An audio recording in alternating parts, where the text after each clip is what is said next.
ہو کے یہاں بیٹھی ہوں، لیکن ہاں انشاءاللہ الحمدللہ کوشش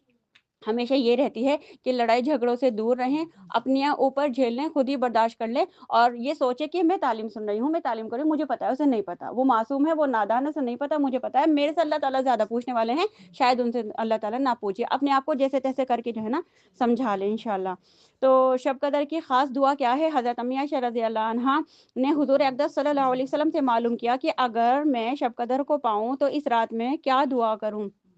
تو آپ صلی اللہ علیہ وسلم نے فرمایا، اے عائشہ آپ یہ دعا کیا کریں، اللہم انک عفو تحب العفو فاعف عنی، اے اللہ تو بہت معاف کرنے والا ہے اور معافی کو پسند کرتا ہے، میری خطاؤں کو معاف فرما۔ دیکھو معافی معافی معافی، اس میں ہم اللہ تبارک و تعالیٰ سے یہ مانگ رہے ہیں، اللہم انک عفو تحب العفو فاعف عنی، اور عین ہی پڑھیں، الف نہ پڑھیں، کیونکہ عین اور الف میں فرق ہے اور اس سے جو ہے نا مطلب بدل جاتا ہے۔ تھوڑا سا اور اپنے نوٹس میں سے لے لیتے ہیں کہ ہاں، جیسے نبی پاک صلی اللہ علیہ وسلم کے پاس صحابہ آئے اور کہا کہ یا رسول اللہ ہماری عمریں تو بہت ہی کم ہے، پچھلی امتوں کی بہت زیادہ عمریں ہوتی تھیں اور وہ زیادہ عبادت کیا کرتے تھے، اور ہم تو ان سے پیچھے رہ جائیں گے، وہ ہم سے آگے نکل جائیں گے، یہ ان کے ذوق و شوق ہوتے تھے الحمدللہ۔ تو اللہ تعالیٰ نے ایک رات اس میں ایسی دے دی جو 1000 مہینوں سے افضل ہے، اور یہ رات پچھلی امتوں کو نہیں ملی، صرف ہمیں ملی ہے۔ اگر ہماری زندگی میں یہ رات صرف 10 مرتبہ بھی آ جائے، صرف 10 مرتبہ بھی آ جائے، حالانکہ اس سے زیادہ بھی آ سکتی ہے، کم بھی آ سکتی ہے، 10 مرتبہ بھی آ جائے تو 800 سال کی عبادت کا ثواب حاصل کیا جا سکتا ہے نا۔ 950 سال تو حضرت نوح علیہ السلام نے دعوت دی ہے، جیسے اتنی عمریں ہوتی تھی نا ان کی، ایک عورت کا تو 250 سال کا بچہ فوت ہوا تھا، 200 250 سال میں نے جو سنا تھا، چلو 200 ہو سکتا ہے، 250 ہو سکتا ہے کہ، اور وہ کس طریقے سے سنا تھا کہ شاید حضرت موسیٰ علیہ السلام کا واقعہ ہے نا، کہ وہ ایک عورت بیٹھی تھی اور جو ہے نا پیڑ کے نیچے بیٹھی ہوئی رو رہی تھی، اور انہوں نے پوچھا کہ کیا ہوا؟ کہا کہ میرا بیٹا فوت ہو گیا ہے۔ تو پھر انہوں نے کہا کہ کتنے وقت کا تھا، کتنی عمر کا تھا؟ انہوں نے کہا 200 سال کا یا 250 سال کا، 200 250، یہ سے زیادہ نہیں، ہاں۔ تو پھر انہوں نے کہا کہ اتنے سال کا، اچھا کہنے لگے آنے والی امت کی عمر صرف 40 ایوریج 40 60 ہوگی، 60 ایوریج مطلب 60، لیکن وہ ایسی بلڈنگیں بنائیں گے اور انہوں کہ جو ہے نا کہ وہ پتہ نہیں کتنے سال تک بھی قائم رہے۔ لیکن پھر انہوں نے کہا اچھا کہ اگر ہمیں پتہ ہوتا کہ ہماری عمر اتنی سی ہے 60 سال کی تقریباً، اتنی عمر والے تو پیڑ کے نیچے بیٹھ کے زندگی گزار کے چلے جاتے ہیں۔ اور ایک شخص کو نبی پاک صلی اللہ علیہ وسلم نے دیکھا کہ اینٹوں کو چونے سے، جیسے گارا استعمال کرتے ہیں نا ہم لوگ، سیمنٹ استعمال کرتے ہیں، گارا تو خیر بہت پہلے ہوتا تھا، لیکن اس ٹائم میں وہ چونے سے اپنی اینٹوں کو جو ہے نا لگا کے گھر بنا رہا تھا۔ تو اللہ کے نبی نے کہا کہ موت تو اس سے بھی قریب ہے، یعنی تم اس کو پکا گھر بنا رہے ہو، حالانکہ موت تو اس سے قریب ہی ہے۔ اور جو مفتی صاحب بتاتے ہیں نا، وہ یہ کہتے ہیں کہ اگر تمہیں اپنا پیسہ لگانا ہی ہے نا تو اپنے جسم پہ لگائیں، اپنی ہڈیوں میں لگائیں، اچھی خوراک لیں، غذا لیں، بلکہ وہ تو اس چیز کو کہتے ہیں چاہے آپ کرائے کے گھر پہ رہ لیں، لیکن اپنی جسم کو جو ہے نا اچھی خوراک لیں۔ جو ہمارا پیسہ جو زیادہ وہ ہو رہا ہے نا، مطلب جو ضرورت سے فالتو بنا رہے ہیں، جو ضرورت سے زائد بنا رہے ہیں اور تعمیر میں لگا رہے ہیں، کہہ رہے وہ تو گویا کہ ویسٹ ہی ہو رہا ہے، ایک طریقے سے وہ بتا رہے ہیں ضرورت سے زیادہ پہ لگا رہے ہیں۔ کہا کہ اپنی ہڈیوں میں دیکھیں کتنا کیلشیم وٹامن ہے، سریے کو نہ دیکھیں کہ گھر میں کتنا مضبوط سریا لگایا، کیونکہ وہ مضبوط سریا ہے، وہ ہلکا سریا ہے، وہ سب نہیں رہے گا، اور جو آپ اپنی غذا پہ لگائیں گے آپ کی صحت بنے گی، جو بھی کچھ ہوگا۔ تو اپنی جسم کو جو ہے نا اچھا کھائیں، اچھا کھلائیں، بلکہ وہ تو یہ کہتے ہیں زیتون کا تیل استعمال کریں جو کہ دیسی گھی سے بھی زیادہ مہنگا ہوتا ہے، لیکن جو جتنا کر سکتا ہے وہ اس حساب سے اللہ تعالیٰ نے، کیونکہ اس کو اتنا ہی دیا، اللہ تعالیٰ اسی میں اس کو جو ہے نا طاقت دے دیں گے اگر کوئی ڈالڈا بھی کھا رہا ہے تو، کیونکہ طاقت تو ساری اللہ تعالیٰ کے ہاتھ میں ہے، لیکن اسباب کو بتا دیا گیا ہے۔ خیر ہم کیا بتا رہے تھے کہ شب قدر کی رات، ہاں 10 بھی اگر ہمیں مل گئے تو انشاءاللہ تعالیٰ 800 سال کی عبادت کا ثواب مل جائے گا۔ تو یہ اللہ تبارک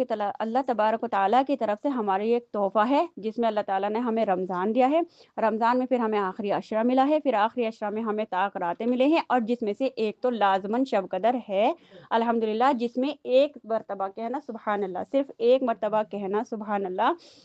83 سال 4 مہینے تک گویا کہ سبحان اللہ کہنے کا ثواب ملے گا۔ 83 سال 4 مہینے تک 2 نفل پڑھنا، 83 سال 4 مہینے تک نفل پڑھنے کا ثواب ملے گا۔ تو جتنی بھی زیادہ ہمت تو بطور کے اپنی جان کو توڑ کے ہم اس رات میں لگا دے اتنا ہی بہتر ہے، بشرط یہ کہ وہ رات ہم بچا لیں۔